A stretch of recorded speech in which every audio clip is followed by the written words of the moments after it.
This week on the Ethanol Review, I'm going to show you how to make a seminal cocktail, the Manhattan, and tell you why it is so often botched by your bartender. See you in the episode.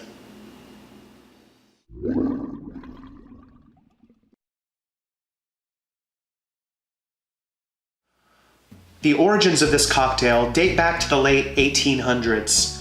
There's a few stories about who first invented the Manhattan, but the earliest written account that I've found is from O.H. Byron's Modern Bartender's Guide, published in 1884.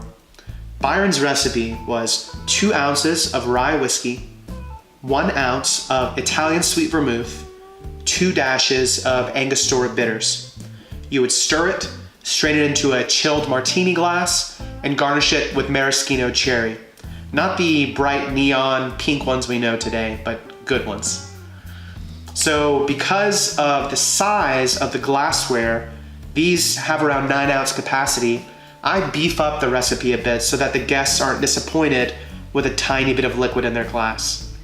So my version is 2 ounces of rye whiskey, 2.5 ounces of rye whiskey, 1.25 ounce of Italian sweet vermouth, or French, and angostura bitters.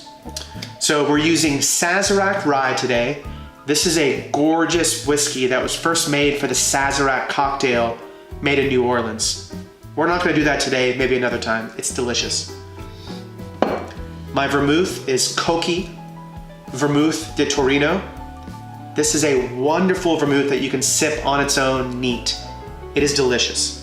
Don't get a cheap, shitty vermouth. And while we're at it, a common mistake that a lot of bartenders make is they use old vermouth. Vermouth is a wine at its base. It's fortified and infused with botanicals, but it's a wine which has a short shelf life relative to spirits. So refrigerated, I wouldn't keep vermouth opened over 2 weeks. A lot of bars have the same vermouth bottle for months. So that is the issue. If you are curious about getting a great Manhattan made for you, check with the bartender and see if they know when the vermouth was opened. So let's go ahead and make the drink. Get your mixing vessel. We'll start off with our angostura bitters. We're using 3 dashes in this recipe. 1, 2, 3. 1.25 ounce of your vermouth. Other brands that are really good include Nuit Prat, which is French, Carpano Antica, Italian, Dolan makes a wonderful vermouth. I really like Cocchi though. It's got a bit of cocoa in it. 2.5 ounces of your rye whiskey.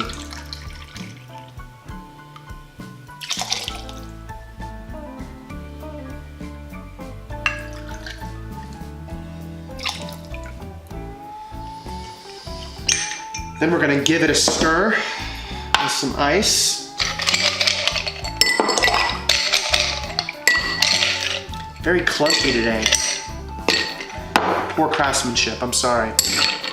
I usually stir cocktails for around 15 seconds to make sure that it is perfectly diluted and chilled enough. You do not want a warm Manhattan. It would not taste good. Also making sure that your glassware is chilled. I had mine in the freezer earlier. Another option though is to put ice and water in it, and that will chill it very quickly.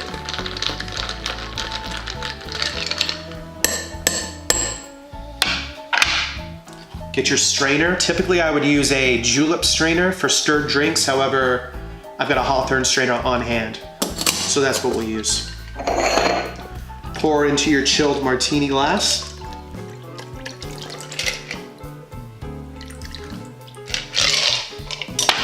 And garnish with a maraschino cherry.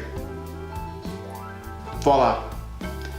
This is a modern Manhattan made the best way possible. Cheers. Oh, the vermouth. Oh, vermouth.